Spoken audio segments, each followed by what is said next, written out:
नमस्कार दोस्तों, आप में से बहुत लोगों की रिक्वेस्ट आ रही थी कि एक वीडियो बनाया जाए क्योंकि रिसेंटली आपने देखा होगा बजट के अंदर जो हमारी फाइनेंस मिनिस्टर है निर्मला सीतारमण जी, उन्होंने यहां पर एक पर्टिकुलर कंपनी के बारे में बात किया। इसको बोला जा रहा है OPC, that is one person company. तो इसमें कुछ रिलैक्सेशन दिया है। यहां पर आप देख सकते हो, government eases restrictions on one person companies revises definition of small companies. तो यहां पर हम जानेंगे कि एग्जैक्टली ये वन पर्सन कंपनी होती क्या है, भारत के अंदर ये कब आया और यहां पर इस समय क्या सिचुएशन है, क्या रिलैक्सेशन दिया गया है सरकार के द्वारा। आपके एग्जाम पॉइंट ऑफ व्यू से काफी इंपॉर्टेंट ये पर्टिकुलर टॉपिक है। चलिए आगे बढ़ते हैं। मैं हूं अंकित अग्रवाल और अपडेट के लिए आप मुझे फॉलो कर सकते हैं इंस्टाग्राम, फेसबुक और ट्विटर पर। मेरे लेक्चर की हर पीडीएफ आपको फेसबुक पर तो मिलेगी, प्लस साथ में आप मेरा टेलीग्राम चैनल ज्वाइन कर सकते हैं by searching Ankit Agarwal official. और अगर आप यूपीएससी की तैयारी कर रहे हैं तो आपके लिए सुनहरा मौका है। स्टडी आईक्यू लैब के लिए स्मार्ट कोर्सेज, जिसके थ्रू आप अपनी प्रिपरेशन और भी ज्यादा अच्छे तरीके से कर सकते हैं। तो यहां पर सबसे पहले देखते हैं दोस्तों हुआ क्या है। तो बजट स्पीच में अनाउंस किया गया कि यहां पर जो वन पर्सन कंपनीज होती हैं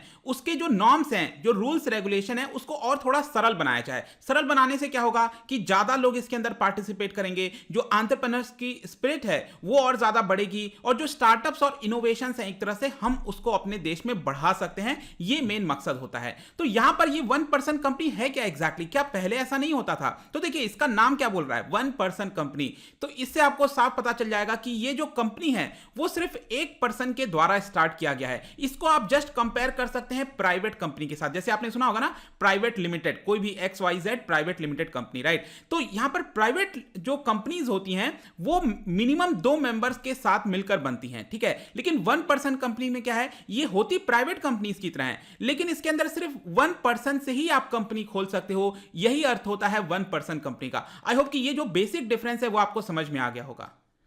लेकिन इसमें एक सवाल उठता है कि पहले भी तो ऐसा कुछ होता था। ऐसा थोड़ी है कि मैं अगर कोई चीज स्टार्ट करना चाहूं, काम स्टार्ट करना चाहूं, तो ये वन पर्सन कंपनी आने के पहले क्या मैं नहीं कर सकता था? नहीं कर सकता था। लेकिन आपको याद होगा, आपने 11th 12th में अगर किसी ने कॉमर्स लिया होगा तो उस समय ये पर्टिकुलर आपने नाम के बारे में सुना होगा। इसको कहते हैं सोल प्रोप्राइटरशिप मोड, ठीक है। तो जो सोल प्रोप्राइटरशिप वाली कंपनी होती है वो वन पर्सन के द्वारा चलाई जाती है। लेकिन यहां पर क्या होता है कि अंतर होता है, प्राइवेट कंपनीज में और सोल प्रोप्राइटरशिप में अंतर होता है, ठीक है। मैं फिर से रिपीट कर रहा हूं कि जो वन पर्सन कंपनी है वो होती प्राइवेट कंपनीज की तरह है। लेकिन पहले क्या होता था, जो प्राइवेट कंपनीज हैं वो मिनिमम 2 मेंबर से मिलकर स्टार्ट हो सकती थी। लेकिन वन पर्सन कंपनी होती प्राइवेट कंपनी की तरह है, लेकिन सिर्फ सिंगल पर्सन के साथ स्टार्ट हो सकती हैं। लेकिन यहां पर जो सोल प्रोप्राइटरशिप है वो पहले से चला आ रहा है, इससे अलग है थोड़ा सा वन पर्सन कंपनी। लेकिन यहां पर एक सवाल उठता है कि हमें ये कंपनी क्यों चाहिए। हमें ऑलरेडी जब सोल प्रोप्राइटरशिप कंपनी पहले भी था, पहले भी वन पर्सन स्टार्ट कर सकता था,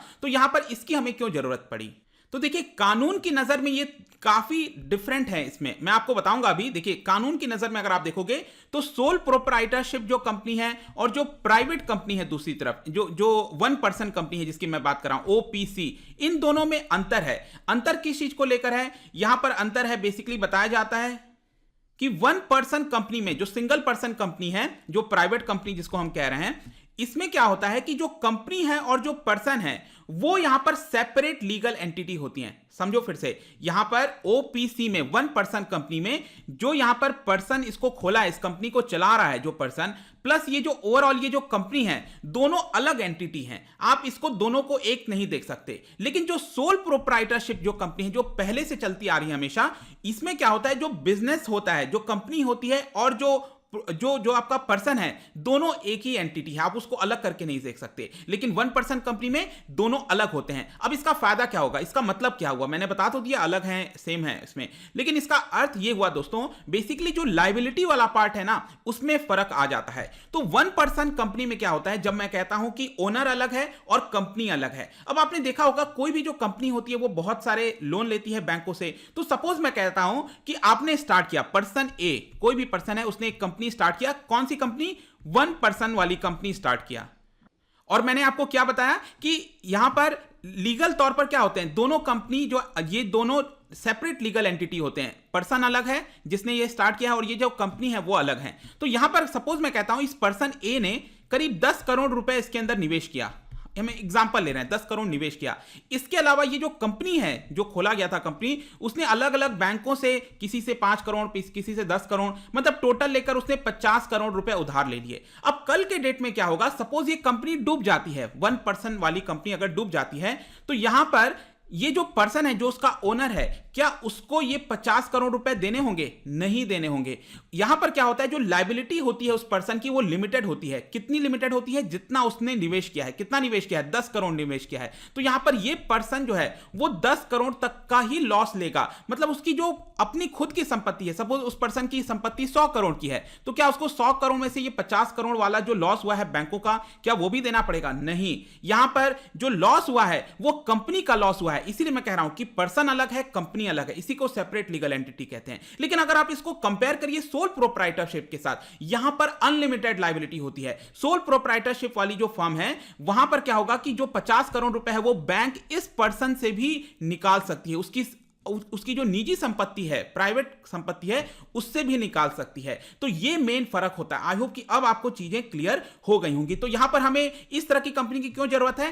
ताकि जब लोग काम अपना स्टार्ट करें वो डिसाइड कर सके क्या उनको सोल प्रोप्राइटरशिप वाली कंपनी चाहिए या फिर यहां पर जो प्राइवेट जो 1% कंपनी है वो चाहिए। अब इसमें से कई लोग सोचेंगे हाँ सभी लोग 1% कंपनी चाहेंगे, लेकिन देखो बहुत सारे फर्क होते हैं। सोल प्रोप्राइटरशिप में और भी आपको कई बेनिफिट्स मिलते हैं। तो डिपेंड करता है कि किस तरह की कंपनी जो है वो यहां पर स्टार्ट करने जा रहे हैं। अब यहां पर सवाल आता है कि भारत में इसकी स्थापना कब हुई, कब से ये 1% कंपनी का कॉन्सेप्ट आया? तो देखिए बहुत सारे देश में अगर आप देखोगे तो ऑलरेडी ये वाला कॉन्सेप्ट जो है वो एग्जिस्ट करता है।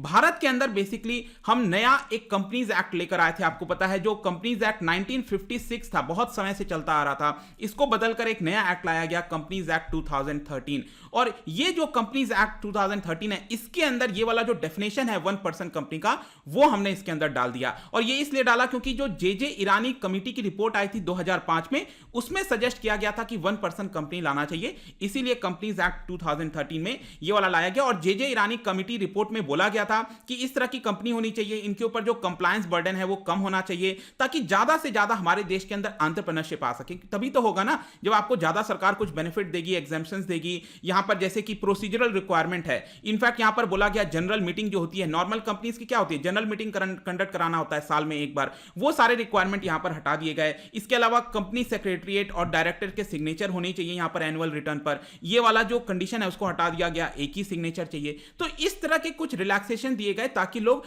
1% कंपनी को ज्यादा से ज्यादा खोल सकें। लेकिन अब सवाल आता है कि सरकार ने इस बजट के अंदर क्या चेंज किया है, कौन से रिलैक्सेशन दिए हैं 1% कंपनी को? तो देखिए पहले क्या होता था, ये जो 1% कंपनी मैंने क्या बताया था 2013 के एक्ट के अकॉर्डिंग आई थी। सरकार ने 2014 में रूल बनाया था 1% कंपनी के लिए। उस रूल में यह था कि अगर उस कंपनी का पेड अप शेयर कैपिटल, मतलब कि जो कैपिटल डालते हैं ओनर्स, अगर वो 50 लाख को क्रॉस कर जाता है वो कैपिटल, तो वो 1% कंपनी फिर नहीं कहलाएगी। मतलब जो बेनिफिट उठाती थी वो कंपनी वो नहीं उठा पाएगी। इसके अलावा अगर उसका टर्नओवर 2 करोड़ को क्रॉस कर जाता है तो वो जो कंपनी है 1% कंपनी चल रही थी वो सीज कर जाएगी, मतलब वो 1% कंपनी नहीं कहलाएगी। वो बाकी जो रूल्स रिक्वायरमेंट है प्राइवेट कंपनी की तरह वैसा ही उसको यहां पर फुलफिल करना पड़ेगा। तो ये जो पहले के कंडीशंस थे इसको यहां पर सरकार ने हटा दिया है कि ये हमेशा 1% कंपनी कहला सकती है, चाहे उसका पेड अप कैपिटल कितना भी हो गया हो या फिर उसका टर्नओवर कितना भी हो जाए, डजंट मैटर। ये जो 1% कंपनी है वो हमेशा 1% कंपनी रह सकती है। इसके अलावा और कुछ रिलैक्सेशन दिए गए हैं, जैसे कि पहले क्या होता था, सिर्फ इंडियन सिटीजन जो इंडियन रेसिडेंट्स हैं वही इसको चला सकते थे, लेकिन यहां पर अब एनआरआई को भी अलाउ कर दिया गया है कि आप भी यहां पर आकर कर सकते हो। और जो डेज हैं उसको 182 डेज से गिराकर 120 डेज कर दिया गया है। जो रेसिडेंट्स का वो होता है ना कि आप उस एरिया में रह रहे हो तो एटलीस्ट 120 दिन रहने चाहिए तभी आप कर सकते हो। तो एनआरआई के लिए भी ये ओपन कर दिया गया है। अब लास्ट में जाने से पहले मैं आपको एक और इंपॉर्टेंट चीज बता दूं, आपके मन में सवाल आएगा कि भारत में इस समय कितने कंपनीज हैं जिसको 1% कंपनी के नाम से रजिस्टर्ड हैं। तो देखिए इस समय अगर आप देखोगे टोटल जो एक्टिव कंपनीज हैं 2020 दिसंबर 2020 तक जितने भी कंपनीज हैं उनकी संख्या है 1.3 मिलियन। 1.3 मिलियन मतलब कितना हो गया, 13 लाख के आसपास। तो यहां पर उसमें से अगर आप देखिए तो करीब 34,000 कंपनीज 1% कंपनीज हैं और ये संख्या बहुत तेजी से बढ़ी है। आपको ये नंबर 34,000 दिख रहा होगा। आप देखिए मार्च 2015 में कितनी कंपनीज थी, 2238। अब संख्या कितनी हो गई, 34,000 हो गई। मतलब कहीं ना कहीं ऐसा लग रहा है कि लोग जो हैं 1% कंपनीज कई सारे खोलना चाहते हैं। तो ये सारी चीजें दोस्तों, आई होप कि यहां पर आपको काफी जानकारी मिली होगी। आपके एग्जाम पॉइंट ऑफ व्यू से जितनी भी इंपॉर्टेंट चीजें थी वो मैंने आपको बता दिया है। जाने से पहले यहां पर एक क्वेश्चन लेकर आया हूं आपके लिए। देखिए यहां पर सरकार ने कुछ चेंज कर दिया। आपने एसएमई के एमएसएमई के बारे में सुना होगा, right, micro small medium enterprise के बारे में। तो जो स्मॉल कंपनी है उसकी डेफिनेशन यहां पर सरकार ने चेंज कर दिया है। बेसिकली जो कैपिटल बेस है उसको बढ़ा दिया है। तो कितने से कितना बढ़ाया गया है स्मॉल कंपनी के लिए, उसका डेफिनेशन जो है स्मॉल कंपनी कब कहलाएगी, उसका कैपिटल बेस कितने से कितना बढ़ा दिया है, ये आपको बताना है। इसका जो राइट आंसर मैं हमेशा की तरह अपने इंस्टाग्राम पर तो डालूंगा ही। अगर आप इंस्टा पे नहीं हो कोई बात नहीं, टेलीग्राम से आप इसका ले सकते हैं राइट आंसर। मैं कई सारे एमसीक्यूज यहां पर डालता रहता हूं स्टोरीज के फॉर्म में, आप जाकर प्ले कर सकते हो। अगर आप मुझसे इकोनॉमी पढ़ना चाहते हैं, कोई भी कोर्स परचेज करना चाहते हैं, स्टडी IQ ऐप पर जा सकते हैं। आई होप की वीडियो आपको पसंद आया होगा। मिलता हूं आपसे next time. Till then thank you very much, see you soon.